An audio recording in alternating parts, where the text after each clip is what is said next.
My name is Thailand Pham, and I'm a writer at People Magazine. I'm here with an amazing group of restaurateurs and chefs.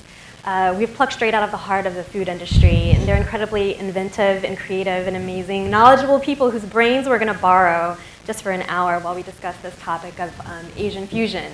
Like what it is, what it's different, how is it different now than the Asian fusion you thought you knew, and how it's going to sort of change the culinary landscape. And basically start with what Asian fusion is. And I mean, I feel like everyone has a different definition of it, whether it's fusing cuisines that are Asian together or Asian cuisines with Western or Eastern cuisines. So please kind of describe like what you think Asian fusion is.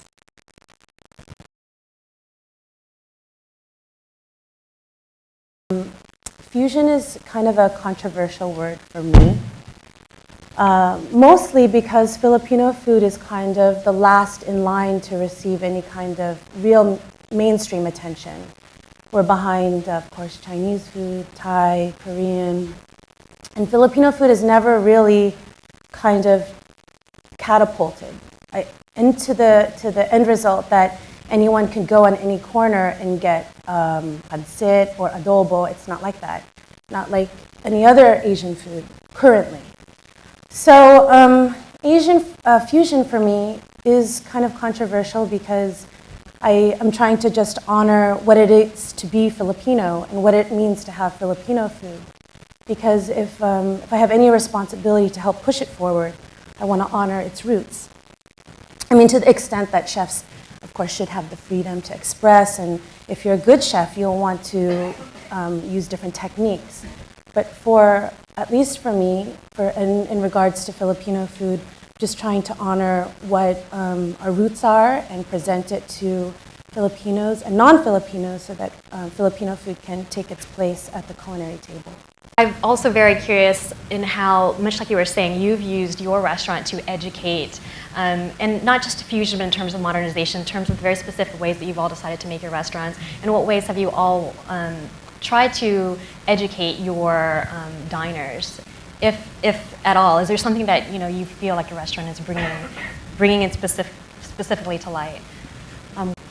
I could say that in our restaurant, it's very much about Philippine hospitality. So I don't know if you experienced it when you were here at Maharlika, but I got a tutorial on how to use a fork and a spoon instead of a knife. Yes, we proudly put a spoon and fork at the front door and on the table. But if you ask for a knife, of course, we'll give it to you. But we help educate how we eat in spoon in right hand and fork in the left, and we push the food into the spoon and eat. For us, it sounds so very regular, but it's really funny to watch some people like, what do you mean? How do you do this? But that's one example. We talk about the condiments. So if we put patis and lemon on the table for our arroz caldo, we talk about how you can use it, to use it sparingly. Even the atmosphere should feel, I hope, like a Philippine home, because, I mean, I can only speak for myself. Anyone else wants to chime in, but Filipinos, we love to have fun, we love to eat, we love to share, and I didn't want to create a restaurant that felt stuffy in any way. So you could feel like your ninong or your lola, your grandmother or your uncle is sitting at the table with you, and sometimes it's really cool because we'll have tables next to each other and they'll say, sige, like you can try it, and everyone will share, or they'll comment about how to eat it, or it's really cool. They wind up doing some of the work for us. But I'm happy about the staff that I have. They've really respected Filipino, and not a lot of my servers are actually Filipino, and that was on purpose as well, so it felt multiculti and that everyone could partake in our cuisine. Has anyone ever come up to you and been like, tacos and Korean food, or dim sum at night, or what's this this different spin on it, or even the Filipino food? Just please share how people have responded to your efforts. Well, for us, the response has been really great from the Filipino community as well as our friends who are not Filipino. When we started off as a pop-up, I didn't have a grand plan, but we started off doing brunch. So we reinterpreted brunch menu items like eggs Benedict became eggs Benigno, eggs Florentine became eggs Imelda. So instead of cream spinach, we would do laing, which is creamed taro root leaves with bagoong and coconut. So to your question, like the Filipinos, they're like, wow, what? This dish doesn't exist, but at the same time, it's 100% Filipino. Instead of home fries, we would use kamote fries. So all of a sudden, it's modernized, as you were saying, and the response has been really, really tremendous, sometimes overwhelming.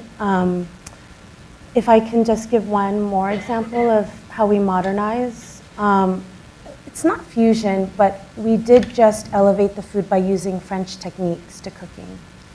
So I don't know, it's interesting to say fusion, because now that I recall, there are some French techniques. You know, instead of a crispy pata, so for those who are Filipino or speak Spanish, pata means leg, right? So it's just a deep fried pork leg. But we wanted to elevate it a little bit, so we did it like a pata confit. So we cured it, and then we cooked it. So then the meat is so succulent, and then you have that crispy skin that's like with rice, and it's so good. Or the one final thing is that mostly Philippine food, especially from Central Luzon, is influenced by Spain. So yeah, so it's really interesting. Filipino food in and of itself is a fusion food. Chinese, Malaysian, American to an extent, and indigenous. One dish is called kare-kare, and typically we would just braise everything in a one-pot stew, like the peanut sauce, the vegetables, the oxtails. But what we did at Maharlika is that we would create the sauces separate, we would braise the meats, and do vegetables a la menu, and then compose a plate last minute, a la menu to the minute. So it's about better preparation and presentation, because like he was saying, you eat with your eyes first. And the flavors are all there, and the ingredients are all there. It's 100% Filipino, but then all of a sudden it just has a new pair of shoes. It's different, you know, just slightly different. And the customers have been very nice about it. Culinary idols or mentors or inspirations are in terms of having started your business. Is there anyone particular that you kind of drew inspiration from? I think my inspiration is because that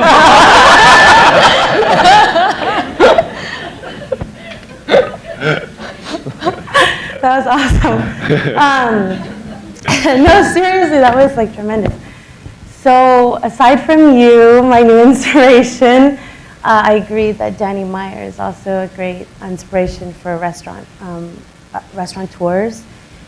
And I don't know, I'm so blown away by your story. That sums up why I think most of us are here, to be grateful for the people who come in and to serve our country's food and to be proud of that. And I don't have much to say. That was great. Maybe felt any sort of resistance in terms of any sort of innovation that you might want to introduce into any of your dishes? Can I Go for it. Well, my tita came, my aunt came to the restaurant, and the first two things on the menu is balot and Adidas. And she said, Boss, why did you put Adidas and balut on the first two things? No one's gonna come here. Why would you put that? The Pinoys may come. So if you don't know, Adidas, 3 stripes, 3 toes, chicken feet. Right, that's what we call it. It's like street food in the Philippines. So it's barbecue chicken feet and balut. If you don't, I know other cultures do it, but it's the fertilized duck egg, right? So it was the first two, and I kind of wanted to put, when we were conceiving the menu, I wanted to put that front and center, because it was to say it's Pinoy, and it's not anything else. And we're going to start standing by the food, and it's not going to be other dishes like linguine available or hamburger available. It's Pinoy, and if you'd like to come with us and join the party, come on in. And but that was a 3-day text challenge between the two of us. But when we were conceiving the menu, it was about making it Filipino, and then conceiving modern dishes and reinterpreting some preparations of Philippine food. And for me, actually, I think to answer your question, the first check mark on the business plan was make Pinoys proud. And then the second check mark was help put Filipino food on the map and start branching out. So that was us.